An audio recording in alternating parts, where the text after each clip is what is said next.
नमस्कार दोस्तों, इस आंकड़े पर गौर कीजिए। 10 लाख करोड़, ये वो आंकड़ा है, ये वो नुकसान है जो भारतीय शेयर बाजार में निवेश करने वाले लोगों को हुआ है। The Indian stock market suffered significant losses in intraday trade on Monday, January 27th.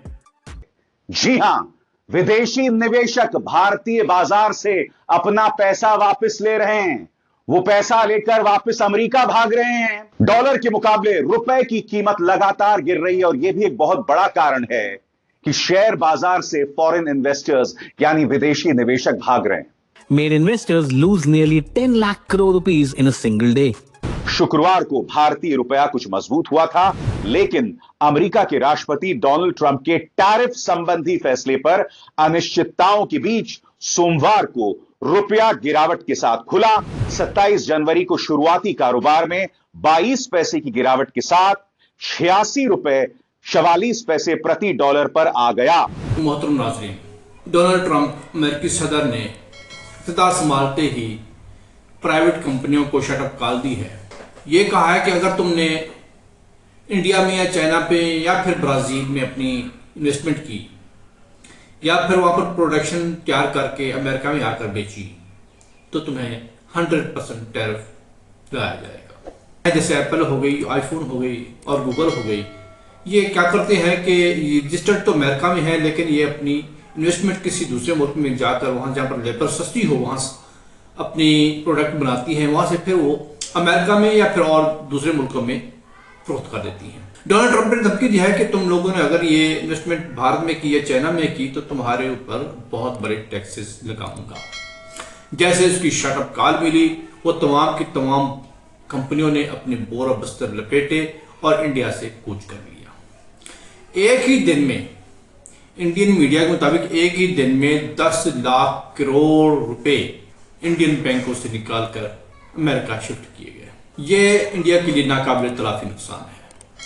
इस बात को लेकर इंडियन मीडिया मोदी पर और उसकी पॉलिसी पर भड़का हुआ है कि तुमने बहुत ज्यादा टैक्सेस लगाए और तुमने ऐसी पॉलिसी चलाई कि तुम्हारा बाप, जिसको तुम अपना मित्र कहते थे ट्रंप, उसने आते ही तुम्हारी गर्दन पर छुरी चला दी है।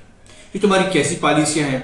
तमाम इंडियन मीडिया के लोग उस पर भड़के हुए हैं। इंडियन रुपीज मुसलसल गिरावट का शिकार है।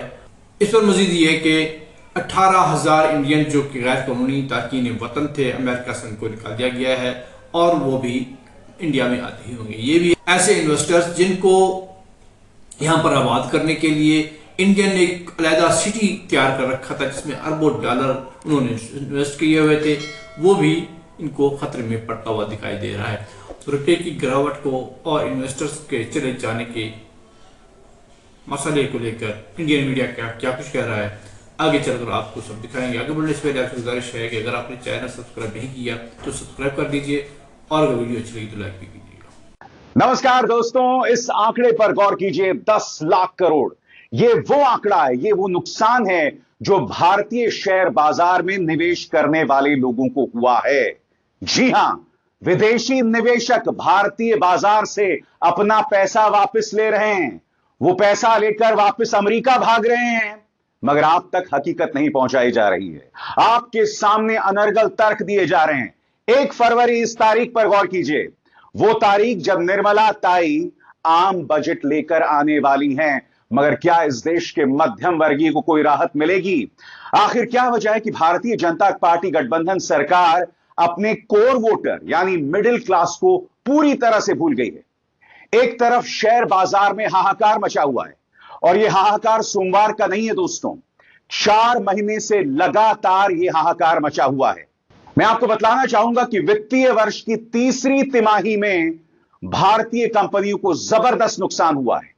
रुपए की कीमत लगातार गिरती जा रही है। इसका नतीजा यह हो रहा है कि फॉरेन इन्वेस्टर्स यानी विदेशी निवेशक जो हैं वो भारतीय बाजार से अपना पैसा वापस ले रहे हैं।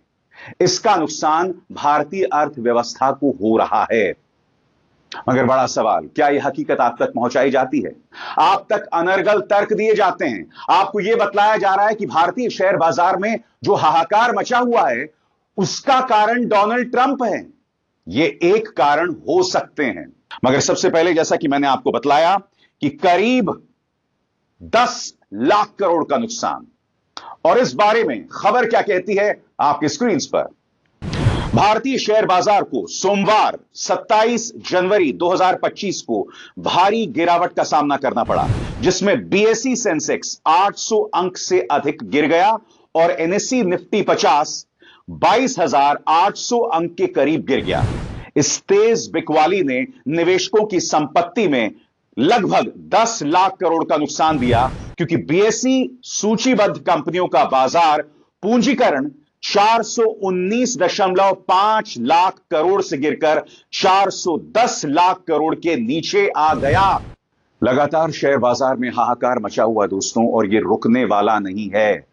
यह मत सोचिए दोस्तों कि यह सिर्फ सोमवार की तस्वीर है, क्योंकि पिछले 4 महीनों से लगातार अर्थव्यवस्था की जो तीसरी तिमाही है उसमें हम यह हाहाकार देख रहे हैं। डॉलर के मुकाबले रुपए की कीमत लगातार गिर रही है, और यह भी एक बहुत बड़ा कारण है कि शेयर बाजार से फॉरेन इन्वेस्टर्स यानी विदेशी निवेशक भाग रहे हैं। कल आपके सामने $1 के मुकाबले 86 रुपए 20 पैसे पर बंद हुआ रुपए, और यह गिरावट जारी रहेगी। याद कीजिएगा, इसी मंच पर मैंने आपको बतलाया था, मनी कंट्रोल के मुताबिक डॉलर के मुकाबले रुपए की कीमत 90 से 92 तक जा सकती है। आपके जहन में सवाल होगा, यह जो 10 लाख करोड़ का नुकसान शेयर बाजार को हुआ है, इसके कारण क्या हैं? डॉलर का लगातार मजबूत होना भारतीय बाजार में गिरावट का एक बड़ा कारण है। शुक्रवार को भारतीय रुपया कुछ मजबूत हुआ था, लेकिन अमेरिका के राष्ट्रपति डोनाल्ड ट्रंप के टैरिफ संबंधी फैसले पर अनिश्चितताओं के बीच सोमवार को रुपया गिरावट के साथ खुला। 27 जनवरी को शुरुआती कारोबार में 22 पैसे की गिरावट के साथ 86 रुपए 44 पैसे प्रति डॉलर पर आ गया। अमेरिकी राष्ट्रपति डोनाल्ड ट्रंप ने कोलंबिया यानी यूएस कोलंबिया टैरिफ वॉर पर टैरिफ और प्रतिबंध लगाने की धमकी दी है, जिसके बाद डॉलर में मजबूती आई है।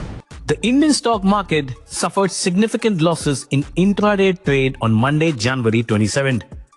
The benchmark Sensex fell over 800 points and the Nifty 50 plunged to the near level 22,800 on the downside amid a sharp sell-off across sectors. The mid and small cap segments suffered even deeper cuts as the BSE mid cap index cracked 3% and the small cap index plunged over 4% during the session. BSE listed firms' overall market capitalization dropped below 410 lakh crore rupees from 419.5 lakh crores in the previous session. This made investors lose nearly 10 lakh crore rupees in a single day. Foreign portfolio investors have been selling Indian equities since October last year, taking away nearly 2.5 lakh crore rupees. In January so far, they have offloaded 69,000 crores in Indian equities till January 24th. The sell-off is further driving investment away from the market.